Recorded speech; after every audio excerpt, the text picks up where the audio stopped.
আসসালামু আলাইকুম। গোলুগুলির কিচেনে আপনাদের সবাইকে স্বাগত। আজকে আপনাদের জন্য থাকছে খুবই মজাদার বানানা মিল্কশেক রেসিপি। দুধ ও কলা খুবই পুষ্টিকর খাদ্য, কিন্তু অনেক বাচ্চারাই এই দুইটি খাবার একদমই খেতে চায় না। যদি এভাবে মিল্কশেক বানিয়ে দেওয়া যায়, তাহলে এই খাবারটাই বাচ্চারা খুবই মজা করে খাবে। চলুন তাহলে দেখে নিই কীভাবে তৈরি করতে হবে বানানা মিল্কশেক।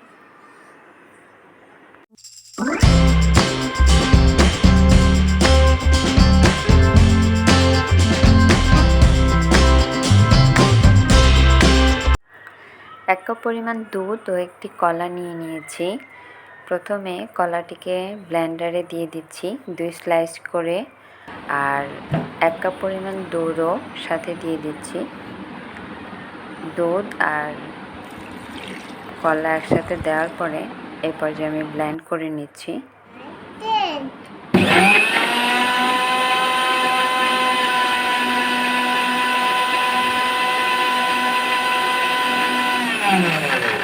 ব্যাস তৈরি হয়ে গেল বানানা মিল্কশেক, যাতে রয়েছে কলা ও দুধ, দুটি উপাদান। এই দুটি উপাদানের জন্যই এই মিল্কশেকটি অত্যন্ত পুষ্টি সমৃদ্ধ, কারণ কলায় প্রচুর পরিমাণে ক্যালোরি রয়েছে, যা শরীরের শক্তি যোগায়, তাড়াতাড়ি দুর্বলতা কাটায়। বেবিদের দেওয়ার জন্য আমি মনে করি আইস কিউব না দেওয়াটাই ভালো, সরাসরি এই মিল্কশেকটি দেওয়াই ভালো। বড়রা এই মিল্কশেকটি খাওয়ার জন্য আইস কিউব ব্যবহার করলে কোনো সমস্যা নেই। কলায় প্রচুর পরিমাণে আয়রনও রয়েছে, যা রক্তে হিমোগ্লোবিন উৎপাদনে সাহায্য করে। ফলে যারা রক্তশূন্যতায় ভুগছেন তাদের জন্য কলা খুবই একটি উপকারী ফল। আর আমরা তো জানি দুধ সুষম খাদ্য, দুধে সব ধরনের পুষ্টিগুণ বিরাজমান।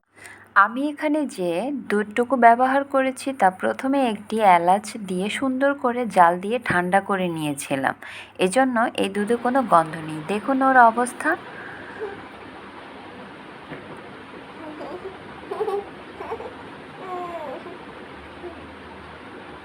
খাও, খেয়ে দেখো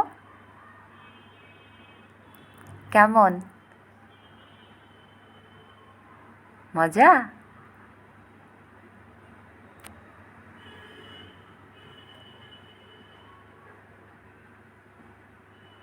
মজা।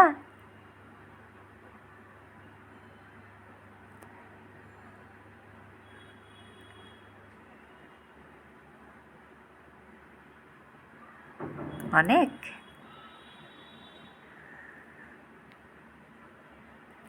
এভাবে করে দিলে প্রত্যেকটি বাচ্চাই এভাবে খুব মজা করে খাবে, কারণ এই দুধের কোনো গন্ধ বা কলার কোনো এক্সট্রা গন্ধ নেই, কারণ আমি এলাচ দিয়ে দুধটাকে জাল দিয়ে নিয়েছি এবং এলাচের গন্ধটা দুধের মধ্যে এমনভাবে ছড়িয়ে আছে, কলাটা সাথে দেওয়ার কারণে অন্যরকম একটা ফ্লেভার এসেছে।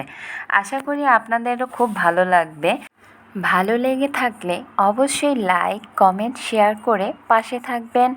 আর যদি আপনারা আমার চ্যানেলে নতুন হয়ে থাকেন, তাহলে অবশ্যই আমার চ্যানেলটি সাবস্ক্রাইব করে পাশে থাকবেন এবং আমাদের জন্য দোয়া করবেন। আজ এ পর্যন্তই। আশা করি আপনারা ভালো থাকবেন, সুস্থ থাকবেন।